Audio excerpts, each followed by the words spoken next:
Onya de kwada. Yeah, my president now so today.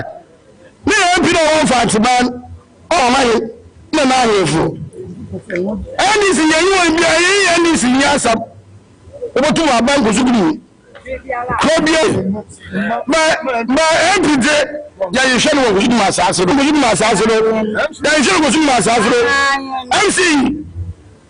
Oyi mama no oyi. Obaje. O shape. Into your mamma and mamre.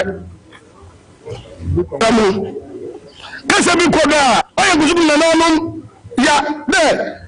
But you say fair, na ya mahin, we to call on nature dia. Kumi afa no kwesi bravo. No fair anko.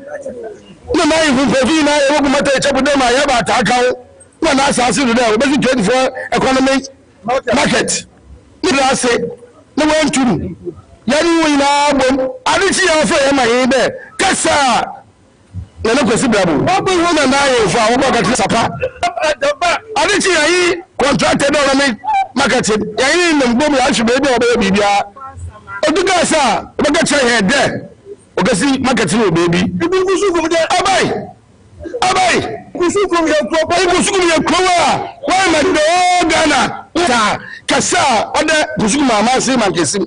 Gelejo. Oya kusukum mama se itetin be eseye. Tin be empefu we eseye. No what come what my in okay say esa na mane me ye be wa o ke wo bi de hin abai dabi oyin min perefo na ye funa kama fe na ye jebi ya asema ya kai de na mo so so na what's the corner watch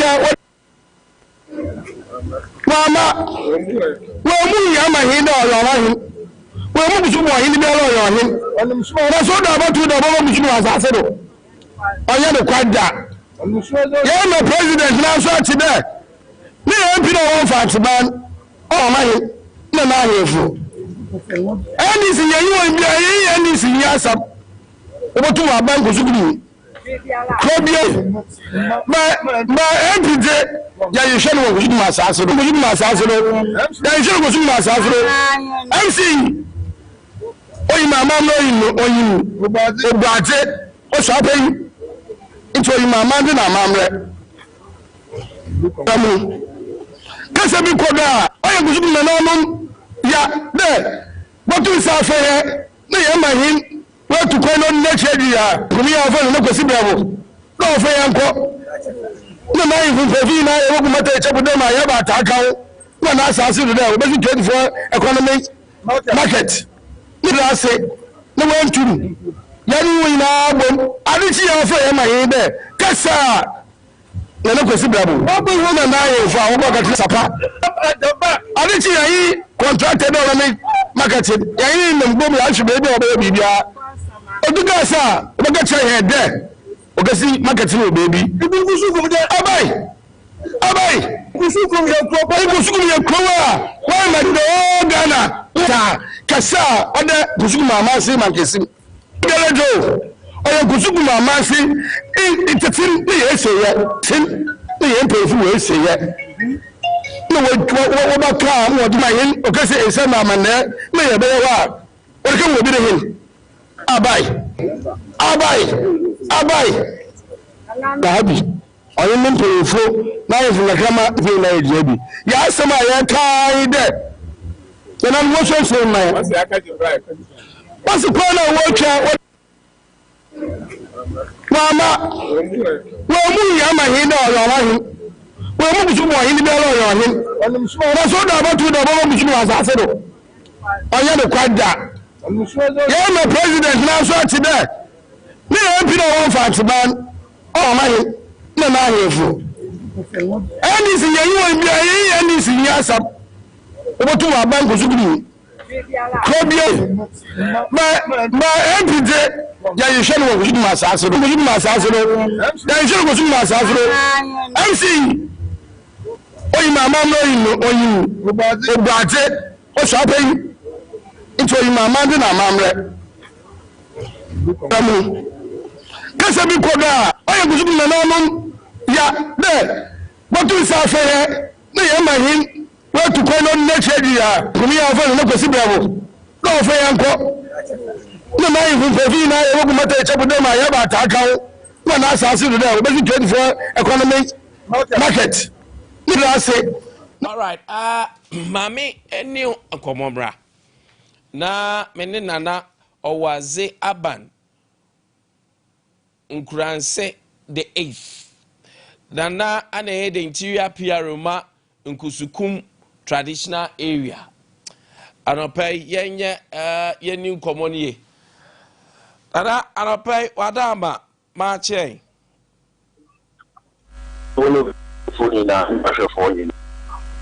anopai dia da say with this video circulating nina free traditional rulers nina is against the member of parliament Dr. Ebenezer Ahin.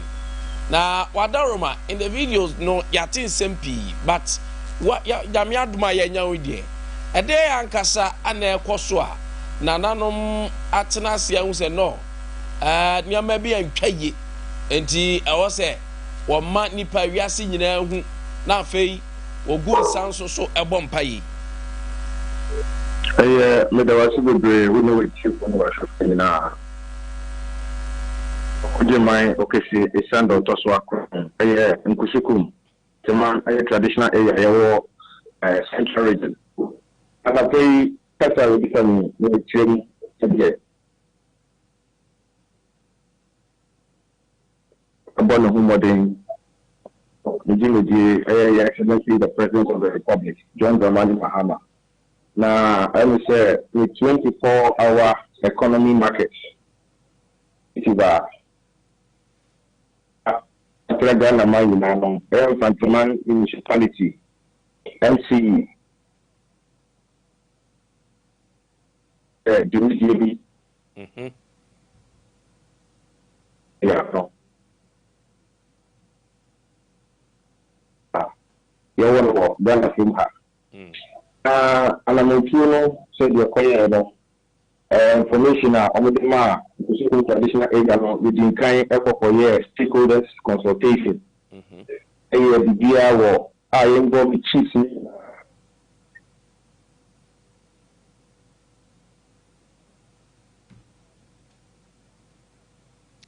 Hello, Nana. Hello. Nana position we kakra wadama wa homa no already call them What else aha oye my okay Sunday and handful Okukuda.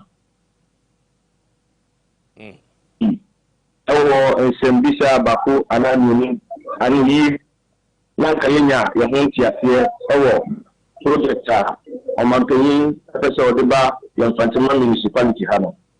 You have to suffer MC or the boo Eman and Anum by Mississippi.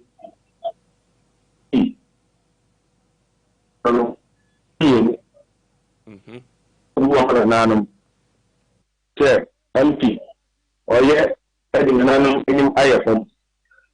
Then I to me and the demand so at the parliament. And the whole traditional area Okojima Okesi Sando Edano and Andra Jimuja media for ADA at the Magana Pulina to say MP the two to Sikoko say you try to switch. I am Fantamine Ukusuku traditional area. South of personality. MCE, any Niasem, or one of them, Ghana President, NDC Party, and Yenubia Niasem. Ubia, you're welcome to Ukusuku MP. Yeah, media, the things are fair, no, one for Buama and Nano. I don't know to Sikoko you to a channel. Nana, where you wadama minim se market ya ebe enso na mo se e wose nke bam ho ana ensesan aba eno so etisen market hello Nana etina eba Fantima municipality no oba Fantima municipality say your farmers is better for eko baby biala you know asem bi aka don't say what share what's your buffet? Say, no wow. Na one bon amanition, you know, wow, you. No, the government invitation said, oh, she said, no, I don't back from it. And because you no, Fabino, media price, the BBR, almost say, almost projects like Canino. MP, MC, Etumananum, and Craft. Manana, or money, it's to be conveyed any. I put them. I was not here, stakeholders engagements. Emma said to me, the also.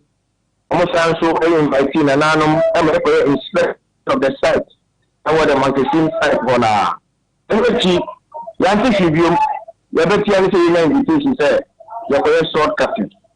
Shortcutting or the project now for different sector. Yam and another one is there. So, currently, I say the project now for different places there. Many 924 other traditional areas in our project for our effort. Now, we are to suffer empty. Nanka, what become the actual MP, I'm going to another. Bono woman and anum epic let's hear what here. I'm a shooting in our project. You know, and yes, a project now. I'm back and then and I yet you move who are MP, one from an anum, and now, what is our number? Supper penalty. And that's just it, that I'm a Tiasia. And your market in a cry and care baby name. San Kansas, I have background at least. Also, call me more. Now, I'm Pacho, Abra, MC Bayano. And you be a multi-musana, the Antiama, and Sayaba. Oh, almost you know, actually, with the stakeholders, you involve queens, you know, and the direct people that you make it affect you. Women now, you are no Baba editing. If the difference I say, in Kusukum traditional area, you want to my problem we are say market, you know.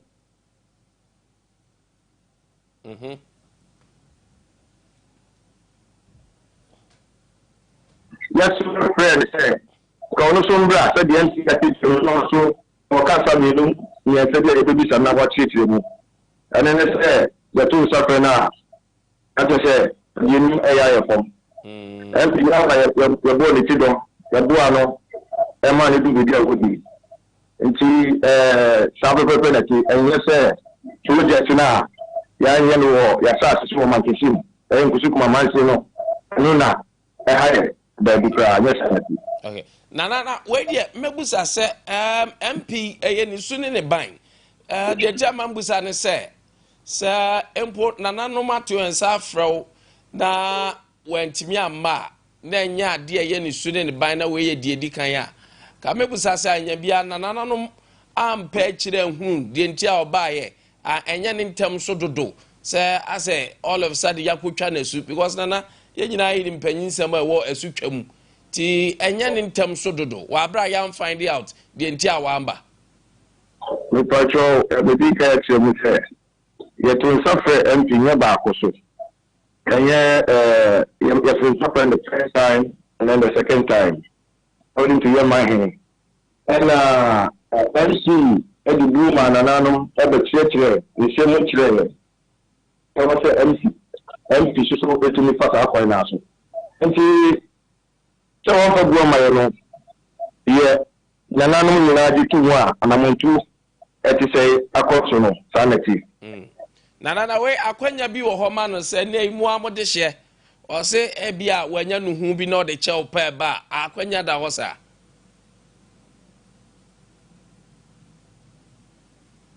ele enya meso mu obi biara ni wa benefactor any nafa you can always temper justice with mercy and to be made any sanity yemi NDC amenyo ku ni oni asem odi kitaho political parties name na MC when you need to papa for you MP will be sure na you need to count na ko ni papa for you na sa di media akoso na aye na kakra enu tia na nan so etin tesi kokko e de kire MP no ana no pay dia me mfa omren bebre ma ye na ase enso omra wanya mai me da wasi bebre mi chawo no ti of ashofo na okay Ti eno so enkomo na no pe yakwa akodi no awa homa so nana awaze na oti se yene no edi enkomo enso hoda no pe ensema ekoso so ewo hoda na awaze aban krunche the 8th ono ankasa nso na ye the interior PRO kunsukum traditional area na say odru Cape Coast wa eho anewa Dr. Ebenezer Ahin aneye member of parliament or empeso aso honum na anopay ya witness we but mami kasem we and anom and me ko me catch or say Kwamfanoche teaching hospital the di kan pa say Abra omo drew the public affairs for no omo de beto abonten say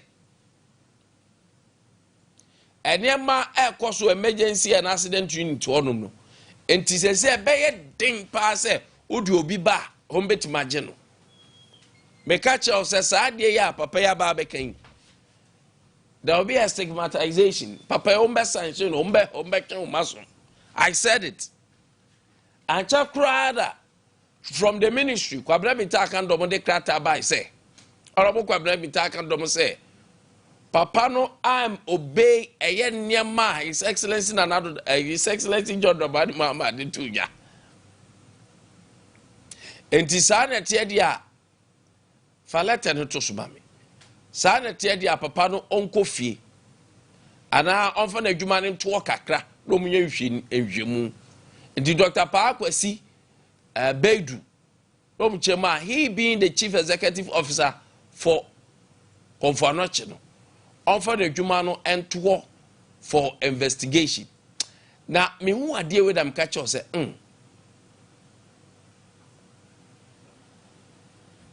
the health personnel will also not be happy. And I was happy. To me who say crime be so no. Now we should resort to George or Dad say Bibia se ne atwokrata ba. Bibia ne atwokrata ba. Yaba suspension. Bibia you see as a nipa ntimi nyomumu nya adwuma yi. Entimre bia no ya intimidation. Ya intimidation e man kwofo ya adwuma. And the broadcaster Dr. Beidu Kwadam say I know sir His Excellency the President Ade Akye Abia and never be a teacher during this time the on so. But you should let Saba say just suspended no. Though we have to do investigation and all that. At the who be rank of women, ya point you because they get a clue from what happened in Tamale. Tamale a teaching hospital. No. Me will say Kwame Nkwantabisa already now say doctors the administrators near you omujana mechanical Kwame because from the reaction a free Tamale buyer no as a timpo and now omo health ministry no ade ba kwa me so mu ye pa ni say if you are not from their side on your professional no do beto a omo say you are not a medical person you do beto is because of politics you do beto so respect pa de ya na de ma wo mu sadia no pa wo doctors and nurses ni mu ya do beto a enti Kwame Nkwantabisa have to be careful all Kwame Nkwantabisa has to be careful mekan wa secretary ya bay and once mbeba mekapa say once mbeba ko me catch am say after the emergency one ayema no papa na through the public affairs no mdi aba beto abonten no and can your proper measure that is the best practice to me say ko mbe fast acquaintance because obi ba se si ani aka se ho ayema na ya refer to crowd ko be fufura and somewhere be si wo krom ano e be different and utie the public affairs now said they are liaising with a Ghana Health Service said there are other places bet me any patients in the because sometimes na ebasa na conference de ya eba bebre na even the ambulance service they hold the bow my first. And to communicate say if there are other places so the south range south honoma any other place betimi ahwe bi no mo a ke betimi do mako. So to me it wasn't bad, especially say didn't pan ba bedru awie ni abon return. It wasn't bad. So the intention was not bad. But me say because of the directives now President Debayan, there is no way the CEO Dr. Beidou they will not sanction him. And there was a moment, and then krata by. Me read the ministry no so krata anyway I'm catching say because Dr. Beidou is part of them no. Ghana Medical Association also the communicate beba. And I won't be surprised say nurses in so I won't put mu fiat and so they and krata beba. And do you know why? The reason why I'm worried and say Dr. Beidou, in as much as I disagree with the content of the letter Kwablaminta Kando Ade Akye ministry in the Bayano and the way and manner no person who suspended Dr. Beidou no I was not happy and I will never be happy with it. A quiet no person so suspended Dr. Beidou no it was not the best. But Ghana Medical Association some of the character about the condemn to me it was good because it's part of you. But say when hunti yes ye juma ye cost strike like are we okay? As a Drew baby, because say you didn't say some services are essential. No, the person ya won't say as a Jamayan boy chemsu. It wasn't necessary for this strike, and nurses for those the by say almost so cost strike. I was like, should the patient suffer because of this issue? Sa issue when the patients suffer. I don't pay Yako offer to from Nanum for video notoso. People are stranded all over. All because of say, Obia Dr. Beidou the entire because Ghana Medical Association for Ade no doctors no it was uncalled for. Nurses was uncalled for. Because Dr. Beidou was appointed by His Excellency the President. The CEO was appointed by the President. And he paid the appointment in there by you. Nipa no appointed on the directives aba. The directives they say, mamunye A, B, C, D. And you have the power to hire, also have the power to fire. And now, say normal doctor bia. Oye the juma. Ana sa krata we buy. Ana musimo cost striker. I don't have a problem with it because also defend the one kasamu defend the members.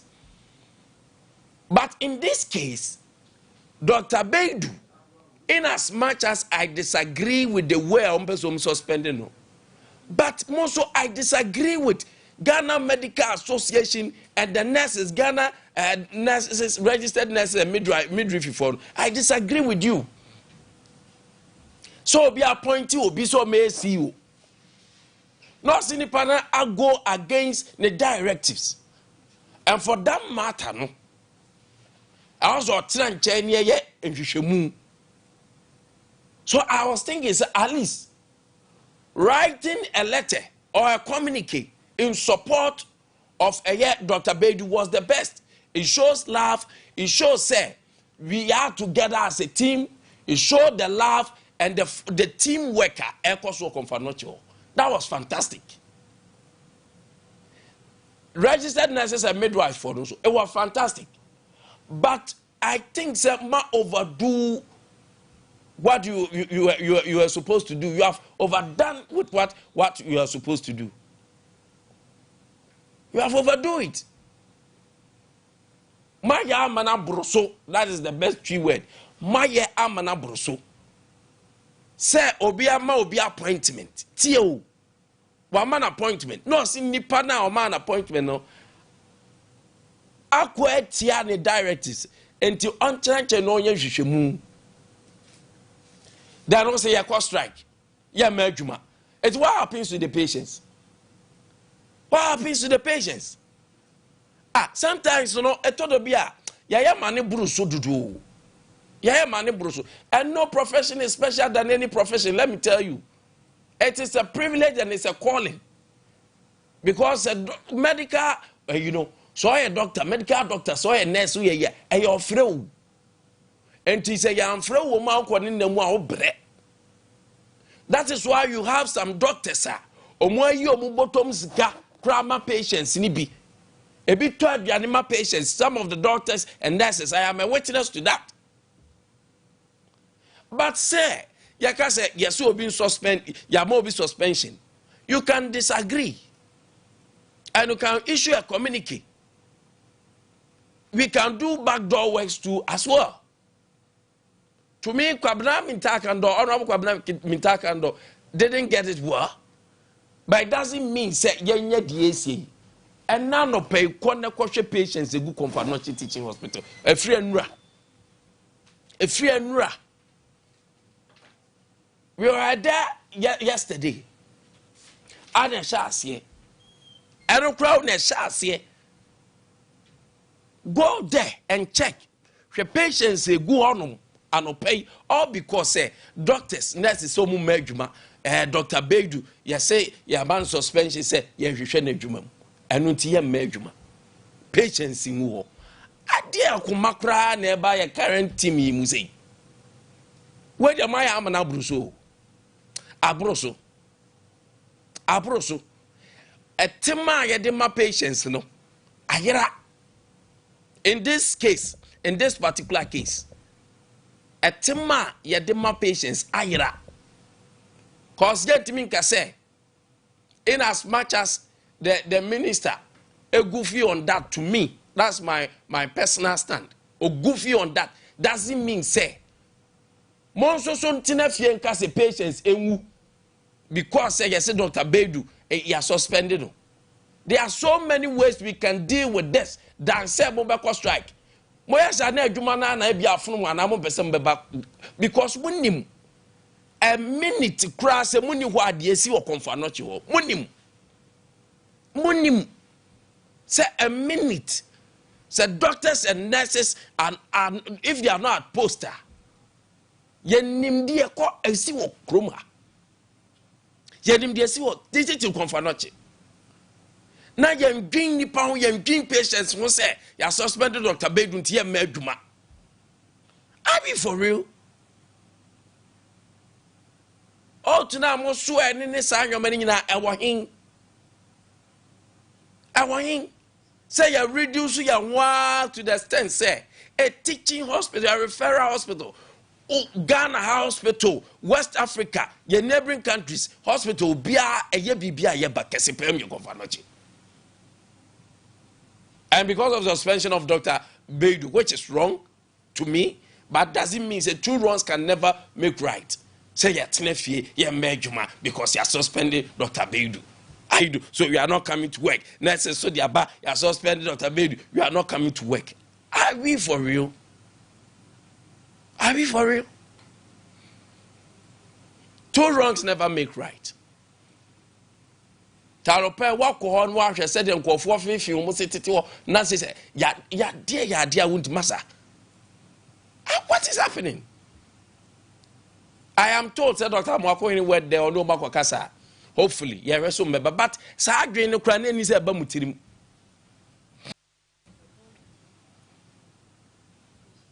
Sagri no Ukrainian is a bamutirim. Sagri no Ukrainian is a bamutirim. It was wrong. Meaning dear or this Sagri by it. But we should bow our head in shame. We are all fighting for Dr. Bedu. We all know say what the minister did. No, it was very extreme. Baby, I did coin a extreme. But just I can't phantom. Maybe one mentias here.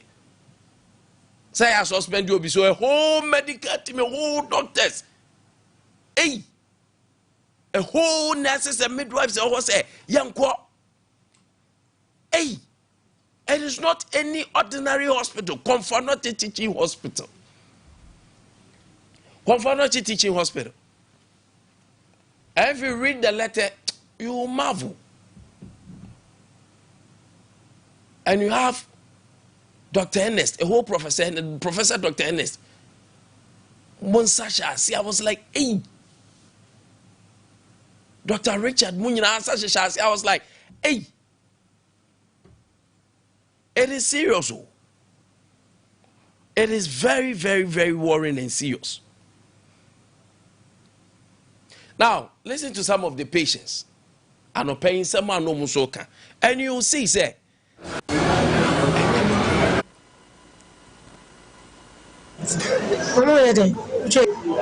The hard bread say, you buy yet was a says, I say, you buy no more hand, Casabi, your man number A be yesterday. I should not say, Omoko striking it, I might it was a in the one say to you see, you be a ready home, a jay ombe. Oh, there be you say, I almost say, it's from your meeting, being in case, say, so we are dear. Until one day, you be fair, until you are shut over. And the best a bang says the doctors in here be an more than say. Whatever boy, Mamma, yes, I are for no. Yes, you are Yarisa. No more to me, I may assure what way. The doctors in that mind a bit to me, I'm more mother. I want me for pay, Emma, until you best room. Say, be as a bad swing, you menace or so. I only not to make a crama. Na ọmọ boy ni mutimi ọmọ hwe na yehwe hontoi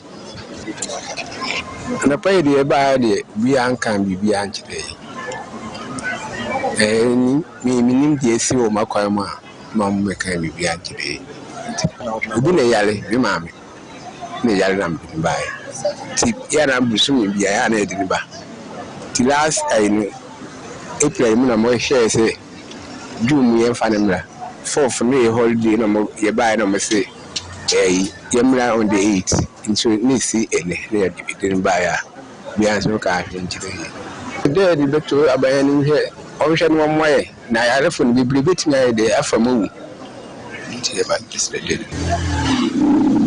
me ankasa da me ba ha around be 3:30 ti atwa bobe says na hu say omo ya announcement say doctor for no omoko strike na entry copy say 8 mbobo na mpanifo no inti de mpanifo no beka say yenso a ba say intimi a denko doctor na o my time and I say date that wo for na aba say say abetra no say yenso obi afi ba na kwa no wa last week na ba afi lake na ba yenso kwa na wa inti o say atwa na na yeti de mpanifo beka atrenti ebe boase nkofia na yeko da wofo na asaba oh help because so he kwatenti a wo fudu ba ya me ba last week na mo same time ti na e wo senka a doctor for na efe me ba yima me na so e ba no nipa busu bebe hu enti de ko bia na obi aso nka bia nche se e bia se na se se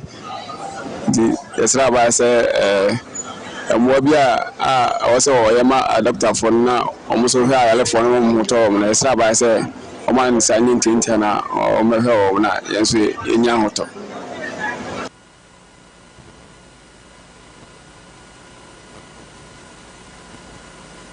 Enti, that is it. Nurses for no crato mutroino. Tia the nurses in Kai. On the 6th of June, Omutro way by.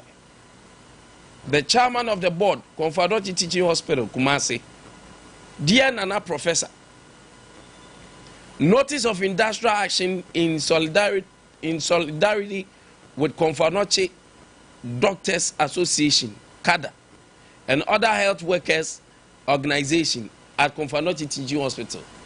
No, far we move for nurses, dear. Look at the caption very well. Notice of industrial action in solidarity with Comfort Anochi Doctors Association, CADA, and other health workers organization at Kwame Teaching Hospital. Look at this. That's not even about CADA. The situation is not about cadre. It's about the CEO. Look at the caption. It's about the CEO, not cadre.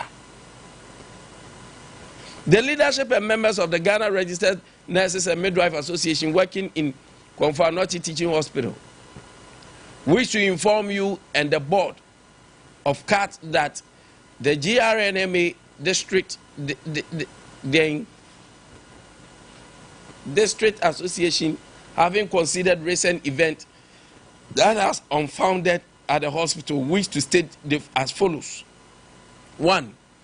The 2-week suspension of the Chief Executive Officer per directives of the Ministry of Health is unnecessary. And I agree with you. It's unnecessary. It's unnecessary. That is what I agree. And if Ghana Registered Nurses and Midwives Association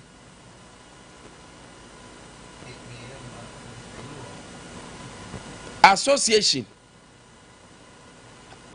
this notice. So 1, they are not happy with the 2-week suspension of the Chief Executive Officer per directives of the Ministry of Health. That one I agree, it is unnecessary. We all agree with you, it is unnecessary. So we agree with Ghana Registered Nurses and Midwives Association. We agree with you. Now, 2, patient safety, quality, healthcare delivery, and the protection of patients cannot be achieved with the suspension of the CEO. Patient safety, quality, healthcare delivery, and protection of patients cannot be achieved with the suspension of the CEO. That is not true. Admitting, say, and they say CEO, Nyame Fasama, anywhere. Still, and Chelsea argument to me, that is not true. Let us tell ourselves the truth. Because they were in a rush, so some of these things I disagree with them. Health professionals are working under extremely difficult conditions, and changing this narrative cannot be achieved with the suspension of the CEO. You are working, in fact, under if there is a word more than difficult, I can use it. Difficult conditions, that is true. The conditions that our nurses, our midwives, our paramedics, our healthcare workers are working under, no, it's not the best. That one we agree. And we therefore respectfully call for the Ministry of Health must expedite the operationalization of the long-awaited health facility intended to decongest and ease the burden on CAT. That one I agree. Metna can say, Yepenia aga aferi hospital. Also ye wie na sewa kaye wie agenda 111 makumienu ense wa ha edru about 90 to 95%. Also ye wie. That one I agree with you. But Montana case we are bafe number be kunto. But that is why I'm saying sometimes you guys, it looks like you're doing politics out of this. And you maybe say ye ni eka. Me ka ye de midika because makachom say omu pe bibia ya se wa hospital aferi agenda 111 na akeka nguram na ye wie no. E ho say ya adwen koso. Ba mo de Montana anko Montana miama no asema bai na mokwa akotwero. Oh yes sir, you guys are being politics. I'm telling you, you can't crunch your professionals, no. We appeal for urgent and then retooling of CAT. And when you are now, one letter that as association. Sometimes you come home. Immediate withdrawal of the suspension of the CEO. That's when I agree. Some catch them say, CEO need dear. CEO need dear. Suspension if I so be any so. And who here? The other system me can that me predict say the baby. But I'm surprised say association among who nyina tena honum. If not written to the public, written to the ministry. For side your way nyina chama ya chase kun se wani aferi ho. You are also stakeholders, major one. Because your condition is very important. Tena wa antwere hwe amfa ho. After number say more issues that you want to talk about. You not crying anymore to think crying. You not crying anymore to think crying. Tine say Jina Yoma way sunti. No be so no na striker. Not patience in your day. Not patience in your day. There is a feeble issue. Issue any issue be a trivia. Any issue be a was a yet tina issue where we say patience me go no pay him of it.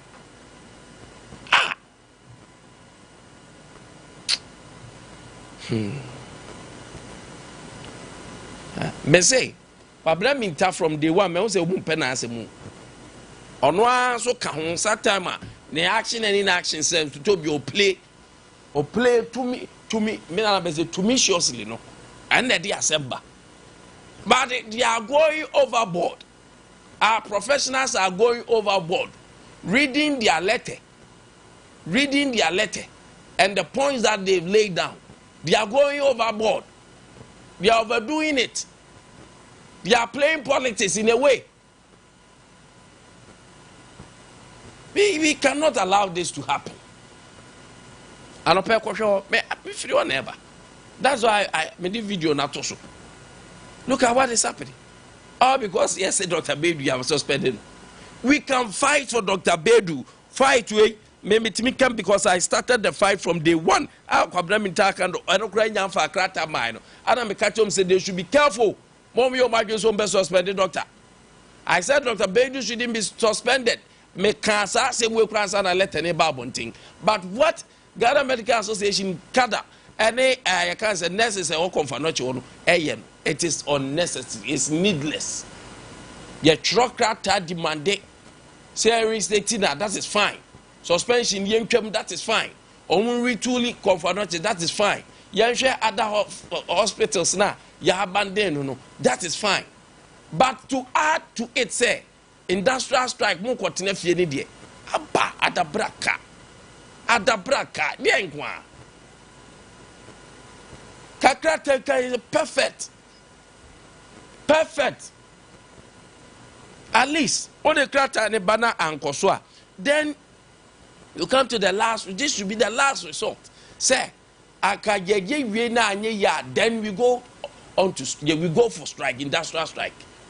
But we shall see the only preceding industrial strike. Like are we for real? Are we for real? Ya kind of crunch home mai na manfo bi di omu 2 minutes omu professional ACCB. They are overdoing it. Matro beautiful letter. Ghana Medical Association Krato Mutro by very nice one. Nurses and midwifery very nice one. Atwinye nyina ya adwenya si nyoma bi e wose esiso. Ministry no di biaba me ene de mo amasem mo ansem no appoint obi na mo be ene de mo amasem. It was beautiful. But to add up say sadia wonko adwuma na ho na menti ase. After fighting a good fight, this communicate do the work for you. Charpe me back to that like my church or sadia me kuan mo se me kuma mo. Ya kuma ye nyina how because ya de obi ani baby okwa yare de ne beko. And we fight for ourselves. But what the council say onko adwuma? How do I defend this? How do I defend this? I am unfortunate. Mami rahamra. Roman father that drone no one abandon because no one yare because yare emergency has the disease say cry dom say baby o mum maide. E o konfa nochi. Say no pay bi suma south ni menhia ne o mumaka be chokisa. Bre. Roman father that drone father Martin say about mixture. Ohonam na yo titi stroke na cho. Ohonam yo ya. Pressure, diabetes. Yade aye kwa anko de also. Edro we bebo pa. A divine. Say they give God chance and see something. A Roman for the edro ni free titino. Enu brana no edene. Say ya ni ye the reverend fidiem when ye bidro bia ye hwehwe ye kire se ni osi benom ni nyina wo ho. Ya ye hwehwe mu ankasa. Anope bomodi and the pebi nebobo. A Roman father Nedrun Father Martin say ba Mr. 0247-919-122. 0247-919-122. 0552-668517. Drugstore, pharmacy shop, Heba shop biabenya. Yade be na yewa Roman father drone intimi. Obo bokra yade de intimi ma. Na bia bustu min ma ho ye den. Anope RSYD no video studio make come for the amount so be movie. Now even wo dia wanya story no but uni will be crowd creative director be director ma oba ye will be ho sanso na wo create we wa twere we and so pe mo mbe handle videos cameras ne camera e dia ma wa your professional camera handlers or your photographers or your videographers or your editors or your professionals ade na o ma ye studio no so wo twa music video wo twa movie ye skit oba ebe direct to give twa no kama dia ma RSYD no video studio on kan malama biase first Kokoko street a hot na be hu be show 057-471-5778 057-471-5778 and 0303974822 baby a wo Ghana he bia wo frey a ye beba let's create something together and pay comfort Unilever for the yenimo free that than bibiom baby I come a bibiom baby as your original adentina watad no wasi awie na was o mem they say hospitals ni na omo ya comfort because usu nyoma wi na the comfort ni bi somu e ma nyoma ni mu ye hwam e ma niam ni te e mono e bright kama niam ye de agum no am nyoma ni da wan ade na umpe comfort wasi nyoma na wi na wo be samfunu mu faka krasom na fe chimusa na hata na okofa tum say yes wasi nyoma usi na akoyi na mu hwama wo na ba ho so obere ni nyina refi comfort eno ana ye de so ye ntade mu enti ukọ abontene nkọpẹ after wash basa bia pe comfort na efagu unyomam na emboa anopai apa 21st clinic wo nyina kenkon clinic odene ho na ono so na ye expert when it comes to sciatica so usisi ya chitwen wa besi unase sciatica ya de ne ha anopai adenti na wo ha ho sa break na 21st clinic yem fam fidie nwrewrem na yen hweke wo de ni free ha okay lab ne be moye ya moye lab ana also ye twa scan na fe ye de wato twodwo maso physiotherapist for ho doctors ankasa ho nurses ho ye hwewie na ho towa won say indeed 21st clinic your number one clinic adope what wo ye de over 15 branches all over Ghana kwai na kwhwe ho ya de and so ewo honum na Kumasi or overseas Sompa TV Sompa FM was sure no more from and near Alpha Radio and Alpha Radio in the Benz or Boasic your council quarters called Junction Accra or Tantra Hill Sunyani Teaching Hospital in the DNM Nkransa your board touch my GN Bank Dine Dada and 0249311311 0249311311 0540311311 friend number C at any time Yamrante ne maba wa de wo ho a omo befa na ba bia ben ho o de kan issues ne kra che omu ansa kra no aduro ye bebo aw pa anopa tago heba Mr. tago ni heba Mr. papa binie anopa adinti na wo ha ho abra tago heba Mr. e wo honum e de ma tago heba Mr. and then capsules o erectile mix function impotence and I said mema 7 koyam so we have tago heba Mr. watinka wo from o your ba bema infections ahuduo nyina da infections the yade bebre deba adana ntu ase prekope etago heba Mr. 0243228296 0243228296 drugstore pharmacy shop heba shop ubenya du papa tisetago ato anope season na duru honum tuko adwura amanfo ani abere omudua to so de nyado ntos ne de keka ho mesrawo se eye atoso de vegetables nyadoa moko ntos ne de keka ho na uya OCP Ghana for fertilizer and MPK in 15 no or the both vegetables so the both cereals ne emo ene bromo or the back kama 15 and 10 ano ane de bo ema ni gina ne na so pa ye anope what ho ye dey wa bra OCP fertilizer ne agya tum kone ko pebi na onyoma nyina enno kama mo amodua legumes ndie onya OCP TSP o de kwa so pe legumes there no OCP fertilizer legumes there no fa bo na wo be se nyoman be so do so wo twa mu so outim se vegetable ani na afi na baby ay green yellow as a Ghana flag wo go that be and pay OCP fertilizer papa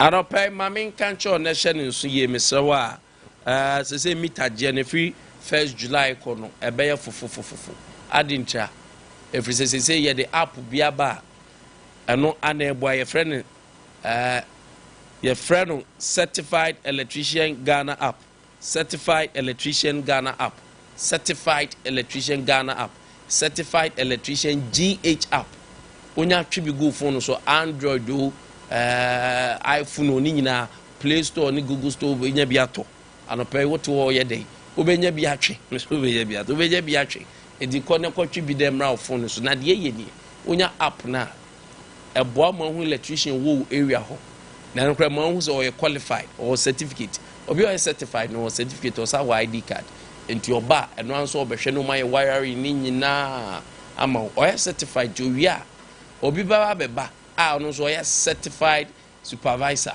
certified inspector on eba be inspect akwe say wiring na koyi a omu wie no se akoyi pe obon se message sun on phone so sa message no ECG ho ebi ho net ko bi ho onya kwa afa ko ho on be aboa na ti se nwoma kakra ka no wa fili o fili wie no anu no wa wie o meter beba ko ne ko fie ne ko relax amo bi a maju sika se minimum bi middleman bi a me kululu bi a wanhwe o sika de bedwane 1st July ni ehye sa apwe asinti to ho ye de energy commission for say kan chew say pe kwan papa waya wo fie kwan papa so use certified electrician na face certified inspector may inspect na onsu enya o meter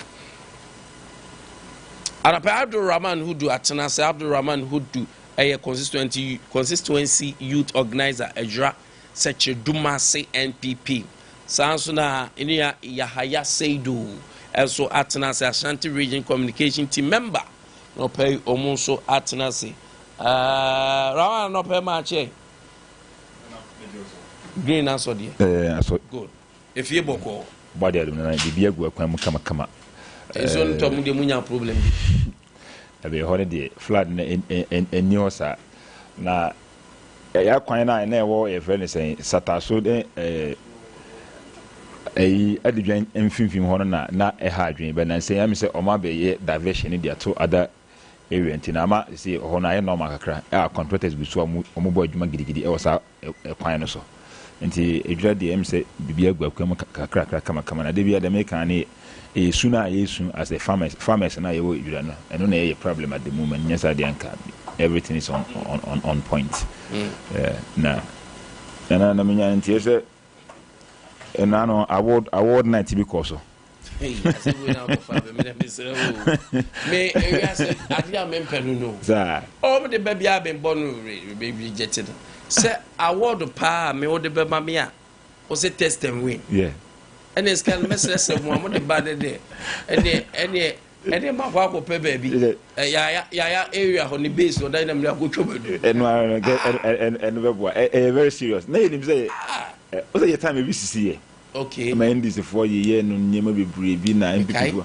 yeah now we are thinking say for research they are coming to do something different and as I cried we got this almost just say friends say uchi 50,000 you say we no mo kan to say award no mo juice but you see table no our baby so betina so drinks so aduane wo so table na baby table for 8 it ranges from 50,000 big cry is 200,000 yeah, is 25,000 it depends on how thing that wa baby and you mum say catch you say award na wutua wo ma tie si table na no nko for me ba Ghana pa no we were thinking say in this abane dey fine you tum say your time from so because that was one of the reasons why I call opposition things say in this ababen we na they come to do something different but me say as you kwan dey dey mpo ye kakra chen omo dey be e kwan dey no odin o because we had the kind of Gidia Ghana for nya we NDC mu and a massive winner mudima NDC nigga say at this time na NDC for just that kind of silly mistakes here and when you want to say me say do politicians in general do we learn something? I think Doctor, you are Actually, that day was because mirrors are ho. And ministers, minister, where's the white? Was it a minister, finance minister, agriculture minister, about budget allocation? Young Kontokoni, he's the best minister ever happened to Ghana at the moment. Minister, is it why look at this scanner? Is this scanner for scammer? Is it with the scammer? I feel now I don't talk. Come let me have a contoka than the only thing that can come out and say, Minister Nabon, home body minister, so we should go out and give them an award. Sebi, this is not how governance is here. People are crying. I don't for you in Jomaka. I pay you my entire Niama. Flood a farm for the past 3-4 days. I'm on for whom we are Muti. And this is what NDC can do there. Sometimes, you know, if you say we are politics, I could do in the Enya. So we are telling NDC and every opinion or has a Gidia Ghana for Yamuno. Mumma Gidi entrance kakra. Because Enya cry, Enya cry. And when they say we flood in the flu, minister say Kontoka and award view. Sometimes maybe someone say, "Minim the ACC here." I got the moment in Kokaka. I can't be any. And nobody know if this no your opposition party. Oma one was about can be an say that's the reality on the ground. Now, no, I just say you do later. Flood I see my Konya Bubu.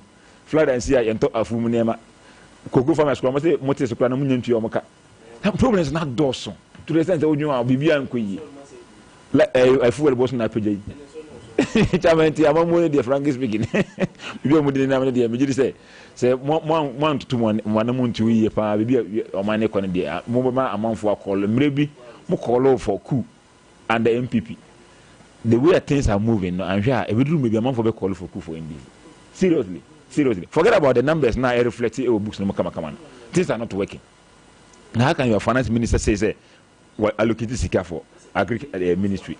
Agriculture ministry is Kebiason Kamensa. And why is not reason why I cry? I was a buying lose interest while buying them cry. And you can say, your whole course stage. At least there should be a uniform communication. I say, I'm part. BB Akoso. But at the moment, you were more supporting the agriculture minister, and we have those who are supporting the finance minister. So you ask yourself, say, I'm on board a quanifa. Engoye, teacher Fusu, and as Fusu, sector beer, then not most of my award. Award, maybe I'm Musamudi Ambodo Command Minister, if any say, Deputy Minister or Debia or that TikTok, if anything. Doctor Stoffy, Deputy Minister of Transport. It was one of the best Deputy Minister what happened in Ghana. And the firm was one of the best MP. Now they try to walk around the see when I DVL. Julius Nikwe Kuti. One of the some great a fake award like on what I'm getting because it didn't come. Nicolem say a Ghana high who they when I say the best performing minister, male performing minister, if anything. Emmanuel Amakufibwa. Was more award with any. Say, I want near real cry, call one with money fake. And I was about, if I said, the best hardworking first time MP, Kwame A+. And as I would with also in this for health must rule. Also, we include a free system. And now, this time around, and see if I'm for name award. She Kwame A+. The impact one then I was the best hardworking first time MP. Pride to be honest, first time as an Indian. A+ have not been bad. Because go more now saying China for do my call name for Babes how mu tourist we know. Yeah. What a deputy agriculture minister John Dumelo. And Dumelo. I think you also have a point. I think you have a point. Look at that, Senator farming sector, and Senator all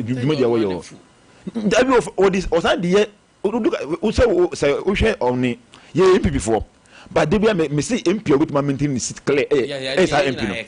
Now come here, and now you see your boy say when we talk about a farm, they are not a personal farm. No, on personal farm.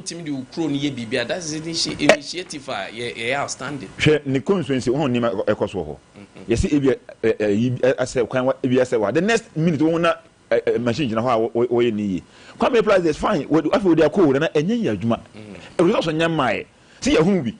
MP by some of the Microphobia by some CC then we do that. Obe kate sort that was 2017 I'll be the MP for no. Obe kate sort so we could check company and the clinic conclusion up to the mass. So work of foreign investors. I'm deriving from what you're saying, say a canning corner your name. Yes. So at least the wire near border. Your border basso. Then you can never compare even Kwame Nkwantabisa to John Dumelo in terms of first time MPs or Mabo Muhammad. Yeah, I know the point in a way. And me who didn't but whom you know who I say, where are they need down? The Deputy Minister of Transport, I mean, and apart from say, what picture done and me fan crazy. And I had the Galamsey at theatre so Ghana. I'm sure you go about 8 the different boom. And go to South Africa for a year, we could do the was given a would be can quite a normal crack. Too much. They have a amok of your boy. Accra regional minister. It's one quite the same. And I got I'm not going to come on a day. On got a new. Nidin back on man. I didn't know. Sure. Mention who did because me who the picture of me. NSS boss we are and you couldn't be the auditor will quite office would not couldn't be birthday. Was it when the best female CEO? And overall best CEO anyway. Professor Jampo. I don't know say Jampo and I wanted to come here to massaging chair what remote center and night and the number propaganda. No, your point is no one is a woo, sick and one, and I will see you. You will never be a lavish life. We only say, come on, that's an appointment in any problem. I feel no mood deliver Jenny, the mum fan come. And now to say, I can see you, and now to that's I mean, if you are a kid, you see you. What I say? No, jump me who the come over TV. I've been defending NDC, apart from that, me who the cost was. The shipment authority why or see all the for example in anything. You better topic no so my revenue yeah mo senior da epom to say jana da roma said da make ka tachere mother bodwim na moja edi afrusane de timi atutu atata abedru ha die aseda ni kan bia na ebetimi de ama obode bibia fine ni aka de enu anti ni aba nti ye beka ho asem na before editing no said da me na mamenchia eye etiefo agibre anopaina umuti akasafidi anase TV station na machia me aminu apani the able Ashanti regional minister Dr. Frank Amokohene e obebi o anopai keme boss Ekin Zuba ono so machia no kesi e obebi obia afi finally no eye NDC regional executives, constituency executive, branch executives, and Obibia Waka anopai bia michia wo mukese unim say me call for Ashanti regional deputy organizer NDC nti enya akwanya say ya say be fa bronya ho na ya de ya re krakase kakra nti me call deputy Ashanti regional organizer say the atiefo ye awoy no ya me boa na ebre no so ya sha say e bonto ana ma sha say bonto ebeko eye delegates no one after the other na afi ye ne wo mu akwakoche eye etrimupo se de beya bibia ebetimi akonka ti mesre delegates na si ahene for se ya se dunya meboa ebre no so a somewhere November no omo emfa omo kukromoti emfa me se de beya experience I gather no over the years no ebetimi de ayede abeboa na 2028 nkunimdi ayepe no ebetimi asementi ni ama bibia akọ enkan ntimi chia etiefo nyina anopai na quickly no menu apani wakasa kakra fine amenchia no anopai meni ni shia ya chepa me kai say some years past meni na shia with today's FM e wo adra since then he shia be 4-5 years ago nti amenchia no anopai pa senior in fact to some extent meni no adwin say enema bi wa ya na ho nyede ehunhia because at this material moment Ghana for e was yetimi ye niema reset Ghana ema sebi wo mutimi sebi na wo mo plight ni yetimi save no se sabre ne ye be ye this unnecessary awards Now me say there is no point we taking power from the MPP. I agree with him. Yes, I agree with him. Say edu baby anyama bi wo no ma I've never bothered myself to read about who organized the program and how it entails. Man, me share who be because me who say omo beyes I was and I'm say Ade we say Ade MPP for complain the same thing and yeah. What is the essence of this award? Atu forcing baby award we pa then we never can CV one ma wa ye kese anaze eno am wa be di president anaze it is highly unnecessary media. In fact me think say be yes award here and I'm say o mama ya anu ma dey farasi for ye nya ye because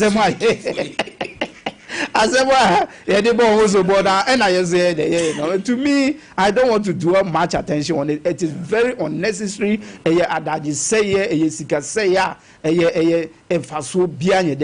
after all, I was way past the American. What is the essence of it? I don't want to dwell much on it. But many can say, Mr. Brenner, we didn't come on say at the point we, as a party, called for what? A coup.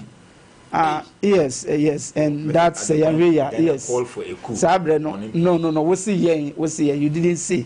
We say at the point. Listen, Sabre now didn't come. I was expecting that. Sabre now colleague no did go until I drink there. This year, Bibi Sabe to me. He said that, and I wanted to draw your attention, but yes, it was very bad. There has never been a point in their regime. Yes. I think so. There was a point very saying Oliver Bakavema woman. A call will say, Baby a Ghana Kekono. Or say, as a soldier from community, what kind of statement? He was calling for a coup, say it should happen. I was referring to him, and not NDC as a party. The issue is, he's a colleague. We are learning. When he said the issue of coup, very sensitive. Yeah.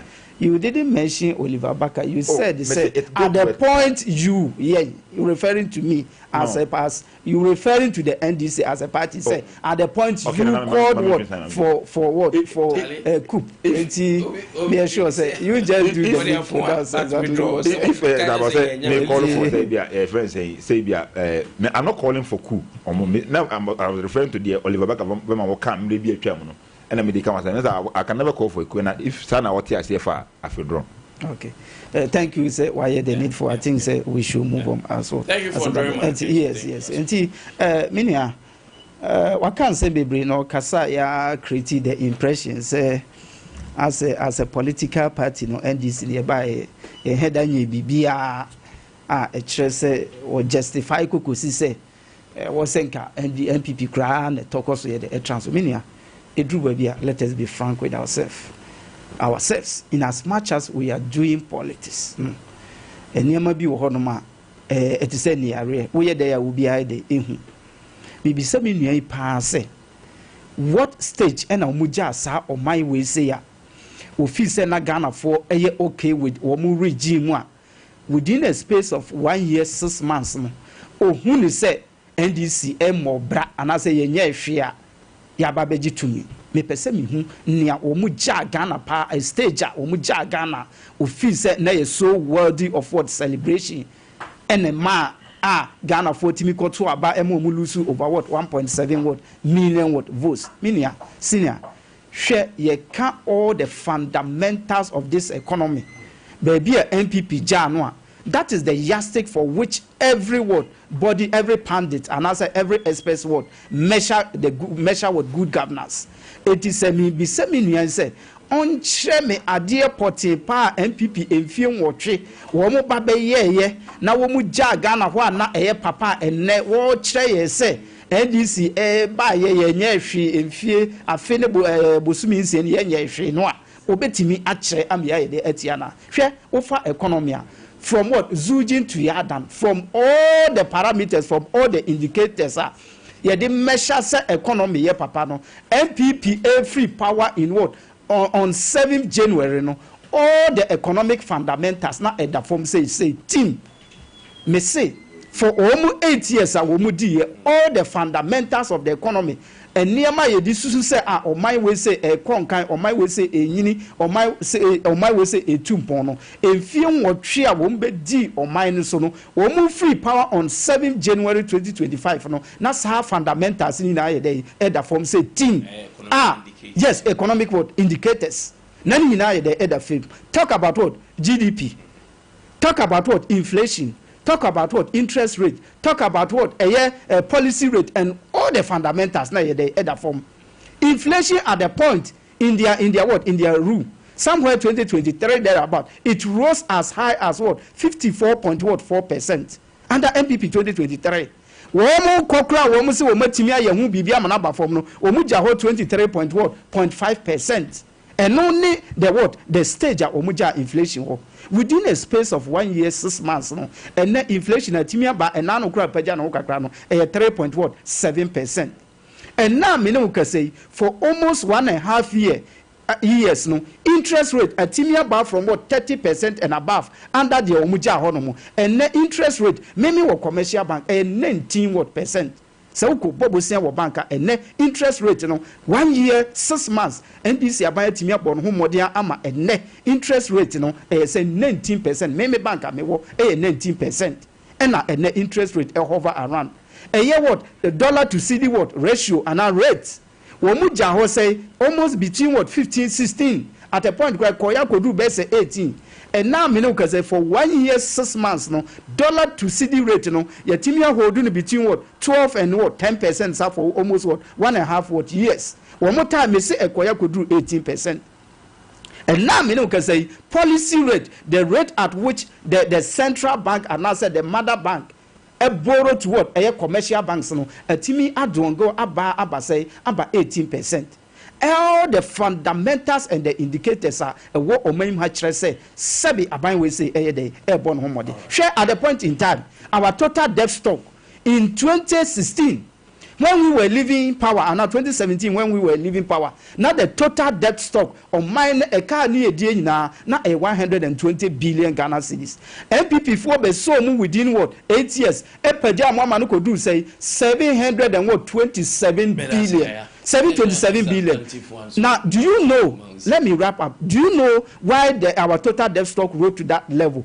Because of the bad management of what the CD to dollar ratio. Because we what? Yes, exchange rate. Because we pay in what dollars when we go and borrow. And because of exchange rate, our money managing what? CD to total debt. Could do say 727 billion. And now because we have managed the exchange rate very well. No, your total debt stock no. Timia Tiaba say, about 600 the word 62 billion. This is a government. At the point, now Sri Lankan rupee, Sri Lanka for Musika Krana more than saying Ghana. Thank you, my microphone nephew. Thank you. Yanko, the substantive one, I think, sir, because of the flooding now, as you know, Yabira Kendian is more about a year. Reference to the perennial flooding as a coso. First, na crown one, say na crown one. There are other areas a problem, and he's saying, say Ghana, you hear baby, I drew ye leaders almost the difference between budgeting and the execution of infrastructure. That is where you went in and maybe I who say, you see a baby, you be a fee, you be drew baby now, a jaya basa. My mention here in free. Meda CP ensure sema ye kan adebia ehadwe esanse as a country we cannot continue to be what to be experiencing yearly and annually what flooding like the way we are what experiencing it over the years where you can't do politics with this successive government here is as if we are failing on that what regard. Say ebetimi aye bibi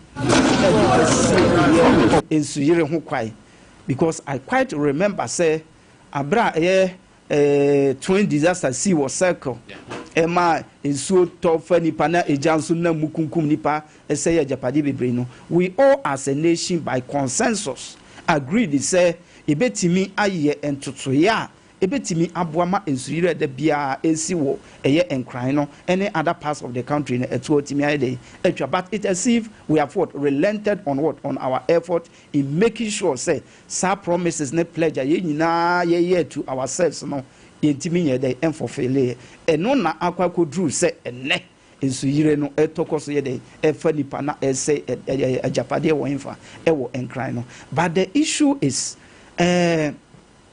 now who caused some? Who be someone who be say what are the factors?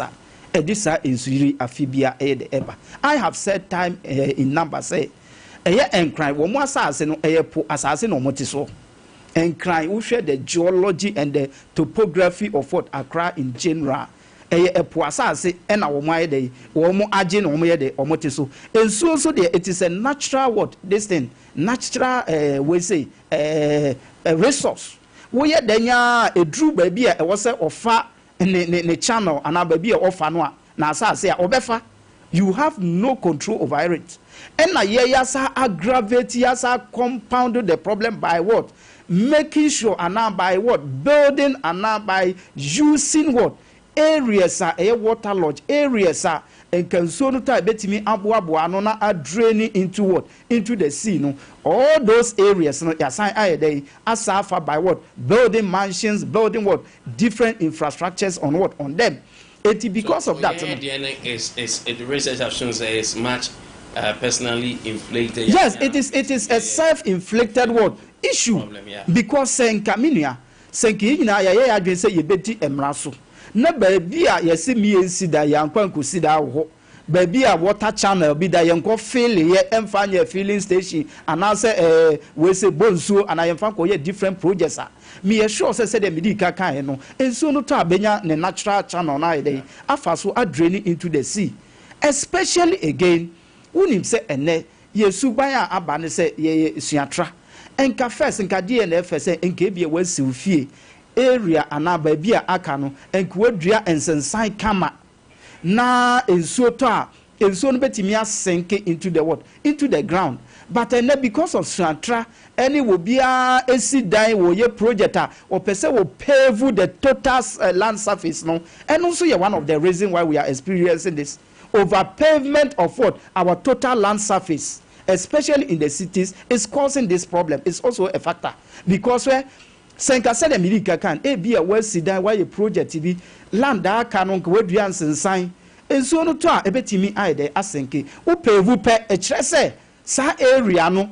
That area, no, the total land surface, our paving no, water cannot penetrate that area into the ground.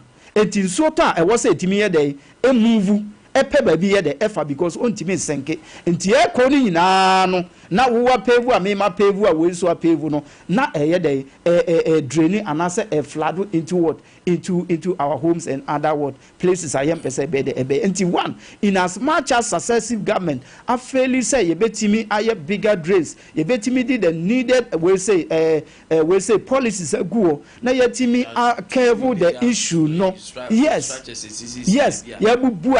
recently it happened in Accra and people were talking about Ramsey site or no we and Crawford were complaining I me who video book one old man be or resistance but the issue is when we are talking about the issue is until when and the be realize say baby a yesisi ya die enye papa na the problem bebreye who can we nyina so a na we bisa ho say what are the authorities those who are supposed to what supervise say yes see a dying what water lodge areas ni baby in so far no what are they also doing who become various assembly AMA KMA any TMA then as for you ask yourself say engineers say what no was so making sure say we be consider NC baby in so far we be consider enko feel baby see that NC baby any kwa say what are they doing because most at times these people are complicit nipa no oska Obaya engineer now say planning officer also making sure say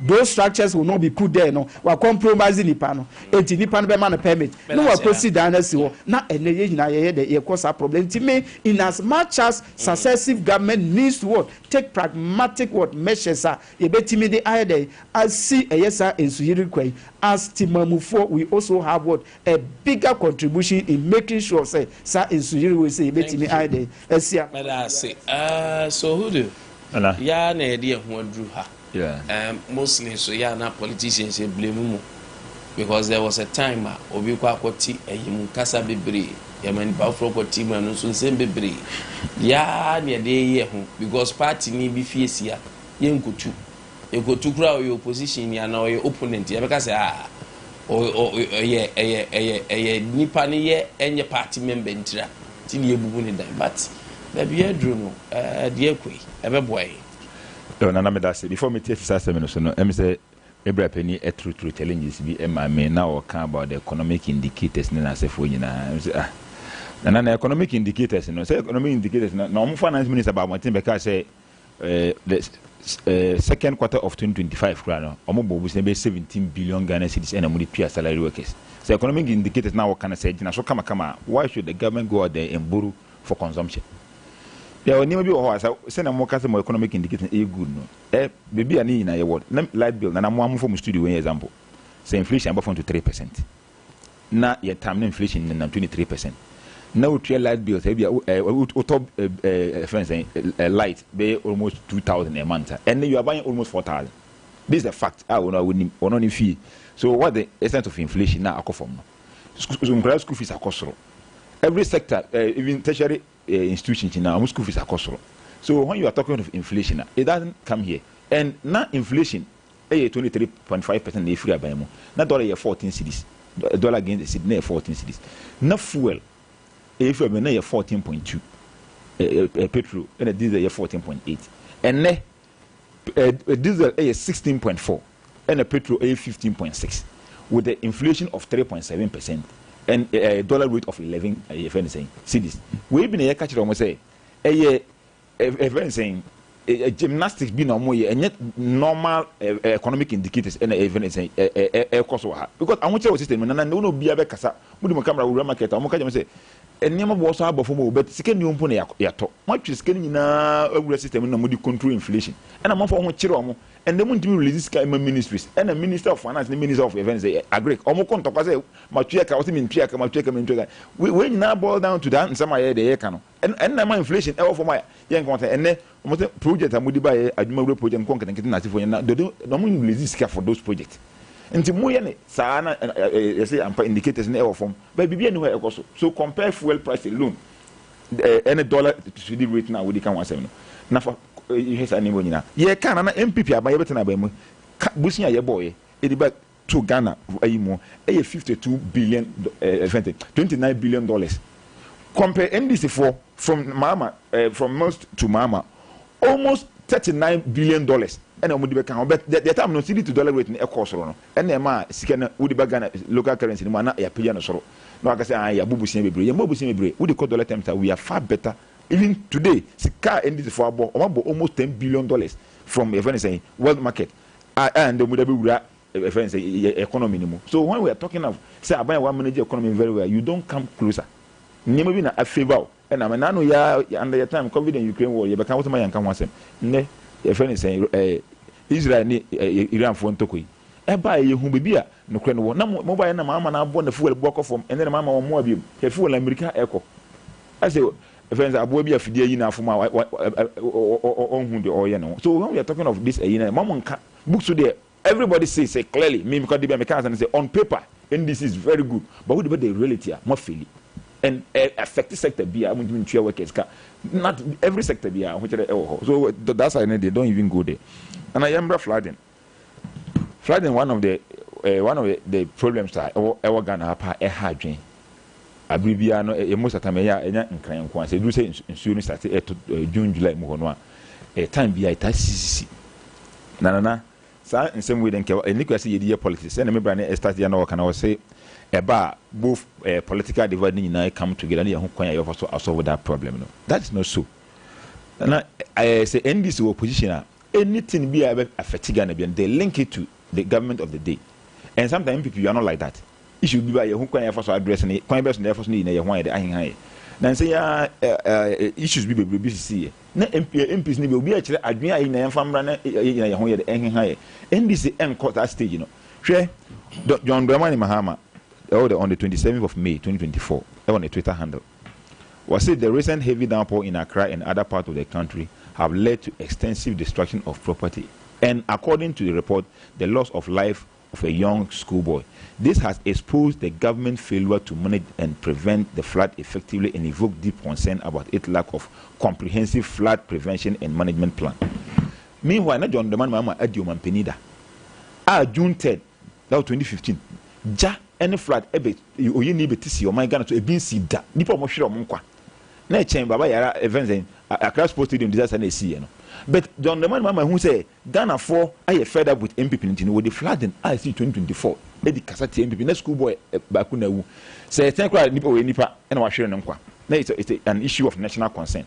John Mahama the event saying politics my Ghana mo na no you say June 3rd 2015 AC now on the penalty so and no blame MPP say the poor management of the drainage system in the DA could do some pension but and they be some say DNC mobile amount for more CC fee amount more and I would must fee Ghana ha and neighbor yamma permit you can buy one thing I remember site now come no documents documents are assembly the mama say land ni bibia clear.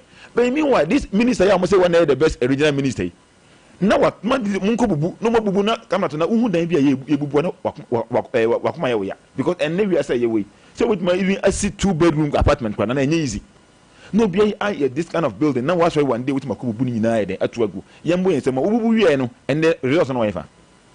Wabubu, and poor Bubu, not the results on Wifa. Should they see in crime? Ababa affected Kumasi. Results on Wifa. Say issue be be say ya moment nyina yankan homo as oman and na me be say me say as sometimes politicians no do yesu ade ade because abibia no opposition ade bia woto oboko park na so wo aban mu a na person we should all come together na yamfa solution member kwan bia na be fa solve that problem na meanwhile mu aban mu no and na me de say Dr. Mahmoud Bawumia and na Dankwa Akufo-Addo emphasize the way politics. Me say to the sense that my tema ye wa ban mu no see MPP amambo bo ne ntikwa nsuo kura nto na kuafo nima yi that was 2016 2024 na event say drought no ba ya na no region nyina omo nima say no mama the politics among for hero monkwa abranje be eko hwere no nkwa na okoso event say wo ya mu high tension post bi mama the politics e wo Ghana among for committee meda e wo magana ho abribia sansem we na ekoso na Kenya Japan e ka say the promise I promise and a budget allocation no any kwanya ye for so edis kan econo enyepe yetimi allocate sika kakra say oh e sika community we ndi e tackle flooding then na oni oba won so no na yesis kan ye dikana ko bet adwuma na results no emma and ye kan wasam nti we issue of national concern ke o see nyina ye come together all the Kenya Japan edi adwin ba kwan best na for so atma solve this problem nti ye from that angle no say allocate budget say e be 200 million and e ko tackle even drainage system our Accra na e the certain exercise for we should make sure this can be covered thing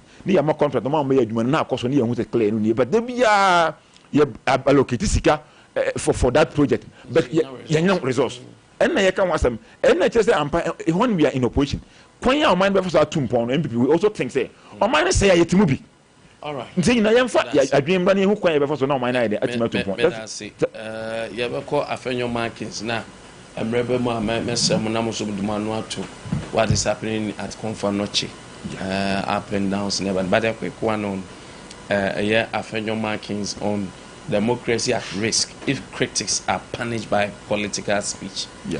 Mamisha Senfu, who do hon? And one of the programs, I'm say Ghana Journalists Association. Yeah, and Honorable Alexander Afenyo Markins, MP, if you want to say minority leader of parliament. Of course, and another speech in can see me say, Oshe Ghana.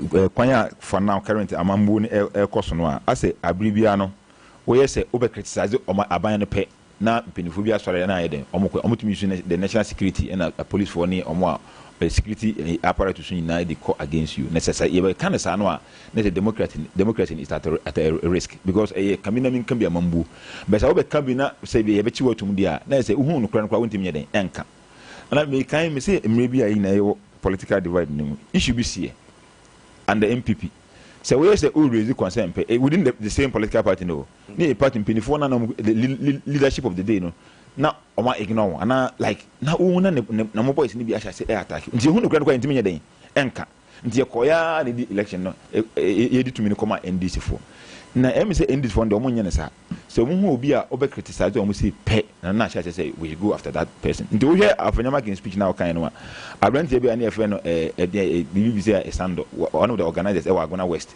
Central Region okoye post say Dumso is back eno nkwanti ye kwachini kutumo for almost 3-4 days say obi akopost Dumso is back na e clear say Dumso so have back say Dumso man na yetna highlight you so you meet make say light adum I thought that in a reality it should be over obi kan wasama you don't need to even question also we ignore we abai money to want to make wasama you just ignore me brother ko need communication so obi say no question want me obi say we dey on fin kra we want say okọ answer obi expose no nti on fin that was I was thinking say NDC be fast akwan no so be say oh say issue bi na say won dimi nya hwe on you just keep quiet na eno natural ebe dey ebe ko na say baba mando ekoye post be about this LGBTQ e won no dey chance some judge in some na one can fan tum penifo so Ghana about this LGBTQ but NDC for omunya free role hwe kwanya NDC for so denigrate MPP MPP unpopular on the face of Ghanaians no eno bi na musuro and when you say MPP we can do better than them when it comes to social media critics and as for we are far better than NDC into musuro so we if yanko after some microphobia na ehu anto mu a omeye a party no unpopular even yanko ye dimpo na within NDC sometimes you believe say ye man traso na how say ye man traso some of the speeches are how can you say Dumso is back no another no problem no but the other ones are people are attacking the president directly insult to the family of the president or that I know they no obi ani ho be ka kire say uko attack odi no even not the president ko man penimpo ordinary guys grow na mo obi chen wa ni kwese wodi na tem oba Ghana your cultural values na ni kwese wodi di peniatem no matter how I won ten as ni kwese we call to that stage say obi di na tem but a issue be a part and parcel of our politics they do some pempen so no they be a he say send issues no tie no me call after him by woni enye ye o enye ye nkran no eye mpenifo bi wo minister wo MP no akwatena fie no odi o mpeni atem o guys some judge use statement say the most useless president ever happen in Ghana and another Dankwa Akufo-Addo and he has been charitable. I say I'm even charitable too. How can you say this?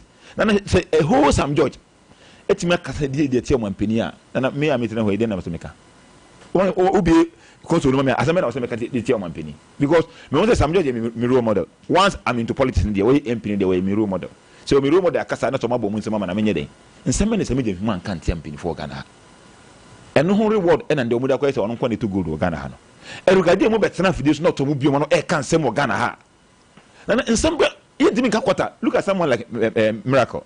Now one was the Miracle Casate Penny, and not to go after Penny or you insult that. He will communicate for hours. Who's a Miracle Casate Penny be that. So some of us we are following Miracle in the first step. By the time they look want to what the Miracle say across for our air. All right. It's something when in SCC over can want some money to hear fancy comedy. Selma Pokwase. Also, no, one of the vibrant social media guys. I'm not sure whoever hardly wants on my post crap. Almost, yeah, no, whoever. So, idea, some of the democracy in we should all accept criticism. Effective criticism, I bought my knee in it, my autumn. But we can go after him there on the M1. That's it. I'm a browse. Minia. Freedom of speech. A drew a beyond as a my was a very careful near my view. In the sense, say, I've said, say, a bribiano, ye shall say a year and near my be. A near money, ye are politicians, we know very well, say, a dear and a beg call a baby hunting ye. Now, ya so a bedroom baby no. Na akwako here say ye nyina ya back to our senses as politicians and as a country. Na afi na wose ye kofa o mining sika o mining resources.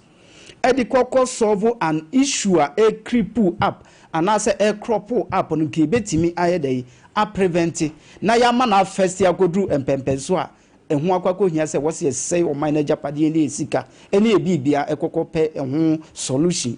One example the vigilante we say vigilantism law ye no somewhere 3 years ago. Ebrebi betwa mu amanyofo obi a politician wonya sika kapreba pe okwa no afamajo man for be say 10 ebi di ni bonkum bi di ni for bi di ni bi di na chi wo ya no apia wa hwefo mo ya no apawa ni so wo ya no atia wafu ya no abọ wonfe. We thought say oh na ade bia fashion okay for us.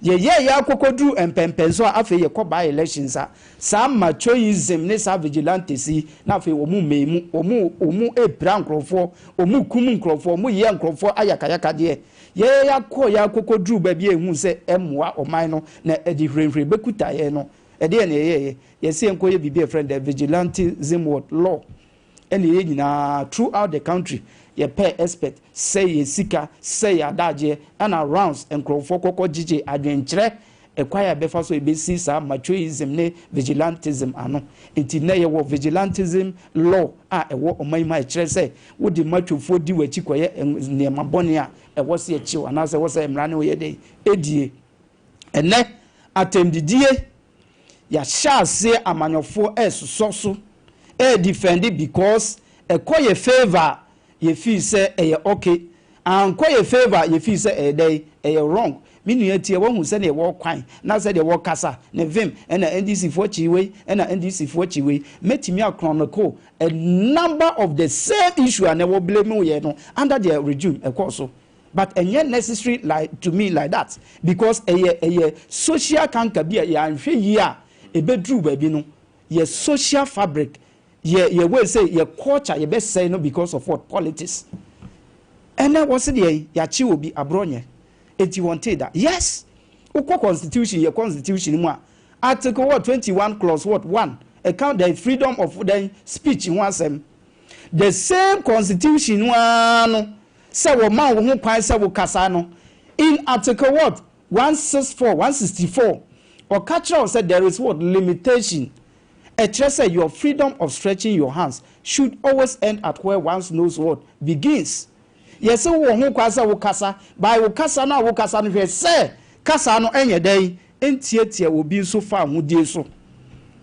Entino the fact is say constitution article what article 21 clause 1 man wo kwasa freedom of speech no enche say sebi obi ma ne papa ne sebi nipa wo mo kron efitian esori anopa dware free fie se ye ko adwuma aba na wie mu hyan di wo makɔhwe beposo kwaye mu ama wo ma hye wo mu ba fie na wo mu enson wo mu nankasa ane asesa de agubotom edi ayede edi eba fie na wanya enkwala nketenkete sebi akɔkɔ gina eye TikTok so na wo mu redeko wo mu twitwi efunu no edi ye amanyosem ye chi wo mu hwie a na wa betra ha as kraboni a wonim se efunu ye sacrosanct enkramofo na Quran no ye kasa obi ewu a ye se fani die bia ma efunu wo ye kraboni you know na sa fanti dey comedy ene emabawa a sabi me pese me use any harsh word this morning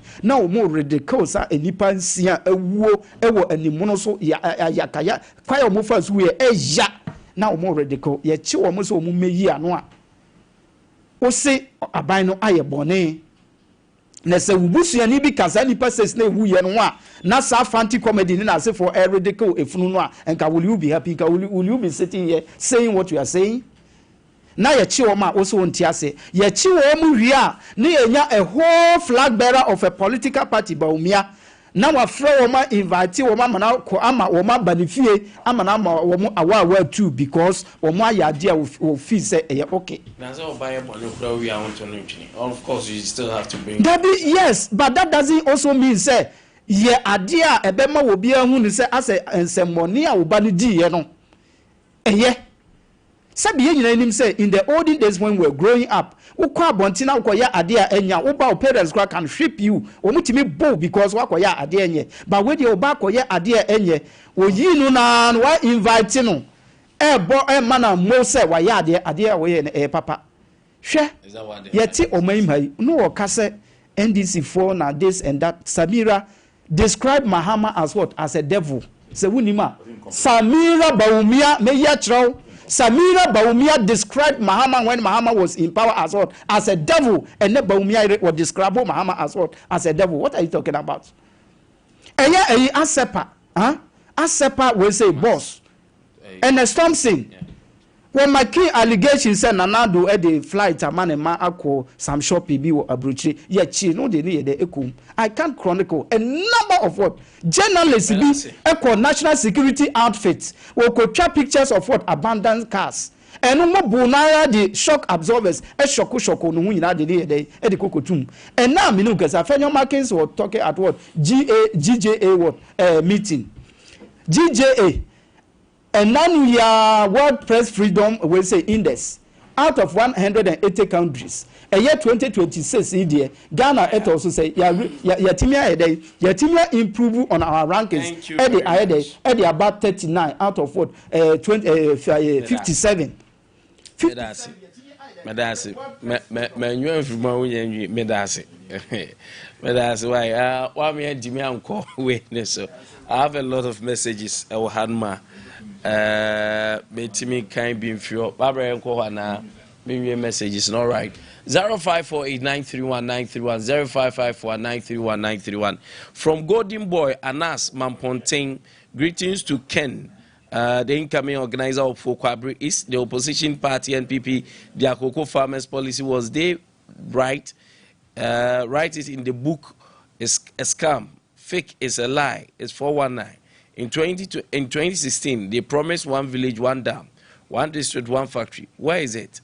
The National Promise Party NPP, the cocoa farmers should not listen to them with their propaganda and jandam. Greetings to Chairman Nana Kwesi and Ken, the incoming organizer of Fokwabri East constituency. And then Filippo Kwabere Nkasim Master Dabraka Kinti Trade Shop. Good morning, sir. President Obama has nothing to do with the 24-hour economy. NDC, everything basa. Greetings to my daughter Frimpong Manson HR Felix and my mother Auntie Mary of Jenny Soso. Okay, also dear Anopay Ode Ebaye Elho. And no Maminye Wenso Awaha. Menko Facebook dear na mention mini Facebook dear no so and free honum and terms so my promise him and say make come message and be say number coming after me say as a move. Okay, we say Benji from Fancy Sewa. Health is crucial for every human being in this world, and there's no way you can survive without having good health care. So we don't joke or politicize with health issues. The government and the stakeholders should resolve Konfanochi Teaching Hospital matters arising so that any patient admitted will be able to be treated. Greetings to Idrisu Kamaldeen, incoming NDC youth organizer, Mwabieja South. Okay, messages in the door so hard, but remember, I think that me mama wrap it up na so my member your hoodoo. Yeah, Konfanoche a quick one. Teaching hospital. Nancy from India, and then I practice say, almost say, almost best and I am. You are also almost referring to Papa, Moody, almost best and I am. So, one of my films for different institution and different hospitals. Yeah. Normally, you get a tour and take back answer issues with Saturday, but I'm best not improved by now. Musano, I didn't say almost say, see when I walk on minister are suspended. Just the day the minister suspended now. I didn't know, I'm going to refer keys about Hawaii on 1 year. I know Robert now so say accident emergency on to me farmer. Yes. Aha. Minister, sorry, they all kind of say, Almost suspended. na sometimes no be there say this minister the way a man war treat issues no is that the way to go. Okay, the same thing as in Tamale Teaching Hospital. Yeah. Okay, the next thing you know, I will say, my suspended CEO. They be obedient from Wakope, my suspended CEO. The company is around maybe a friend saying, you can know we are buying. And near moment, and they say, bed a short to emergency department or why and my as a effective government, they want to say, oh, we should provide an alternative way of intermediary. Need a young man of us who said, if you didn't short to quickly, now you are provided the idea. I'm almost in the communion. The doctors now so I refer to the nearby hospital. Now you are providing for the same document and the same machine here on the one. Time was over, but anybody blaming now or must see you. That's a see you in one of the problem. Meanwhile, see you on your Bible. And you want to me and say, you tax one say one share house. That's also a government appointed. But or announced it. Say problem you face was in the meanwhile, President, you're appointing on the directives about, so you have to also go alongside with the. And I know they agree with you. I don't know why I say not at all. Now, we both free hard by my phone was free. I don't know when you attend and I say, I will see that we couldn't take what provided 3 furnitures. And I was always said 3 furnitures and I was a more. Not that money for 20 people anymore. Now I was in the okay. Every time I they on him say, Ghana 4 bring well my mind. And if I remember people in school, let me get in. Let me see you if you don't come and see you. But we are aware of people. So we almost you were from my investigation. So Minister, I'm very surprised. Minister, what does it tell you have to be? Akando, I'm not meeting Akando now. But I say you do. Confanoche. Confanoche issue no issue here as soon. It goes beyond a year, sir, and senior because we share Ashanti region. Now share major referral facilities. Yeah. Now share Confanoche per the information we have. It says about 14 regions. Yeah. Until you ask yourself, and even sub-Saharan African countries in Ibikra, yes, African countries, the West African countries. Yeah, West Africa. And you know, we have gotten to a point of what's in our say, Confanoche abre, Confanoche aseboye ache. We have alternative hospitals, Yeah. I bet me I referrals. But for Ashanti region is only what a Confanoche. And nothing that they BB to say Sevilla Hospital. BB to say a ferry. BB to say other what bigger facilities are. Sabin Kebetini Abwa. Now easy the congestion of a year Confanoche. Now for Fiantua Tana free Abamu in 2016. MPP for 8 years. Yes, for 8 years. We went to be a single of these hospitals are augmented the work Confanoche. And non alcohol we in our idea. I mean, issue here by doctors in cost strike, they are suspended chief executive minister, yes, minister, this no. If you say in our problem, we say no, you can't blame the chief executive much. Because again, I was so near a was so they say, Sunday, all my obi and your day, and me woo or and our own ma obi meko situation bi where the better facility no crown ye call ye no or want to me and ya best at my year and the abia as soon as see an obtain I the abu. And this issue here minister is suspended a chief executive. Different from say what try about a bidi panabana say a day cycle.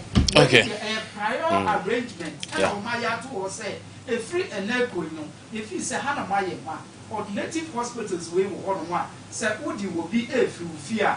Who say Confanoche to me, baby, and Manatania Panaco so and Panaco South.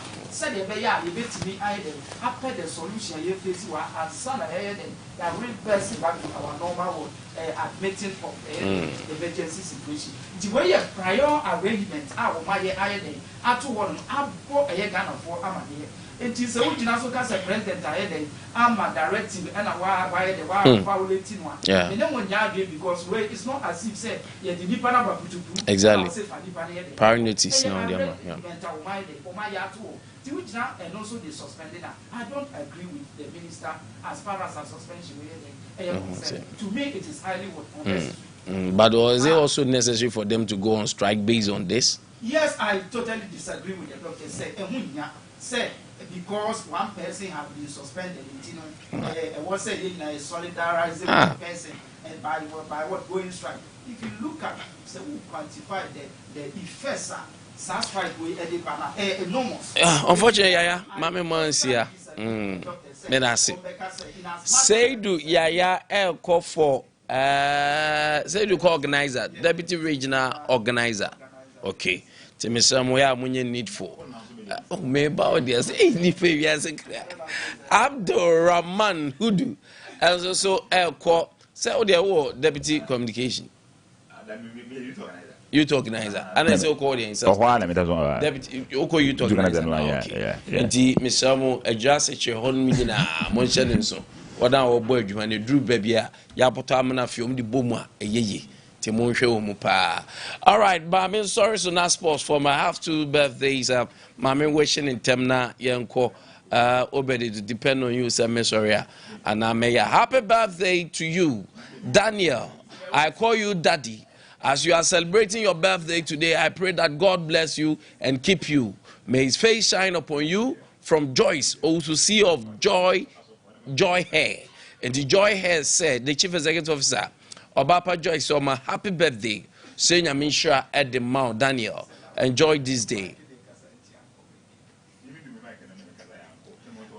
Happy birthday to Kusi Agnes Pearl. Kusi Agnes Pearl. Today is your birthday. Happy birthday, beautiful one. Yes, say nyame shra ne na adom ne mo brohu ema. Say nyame say omanye kese kopim so obeye kese. Happy birthday to you, Pearl. Enjoy this day. Aha.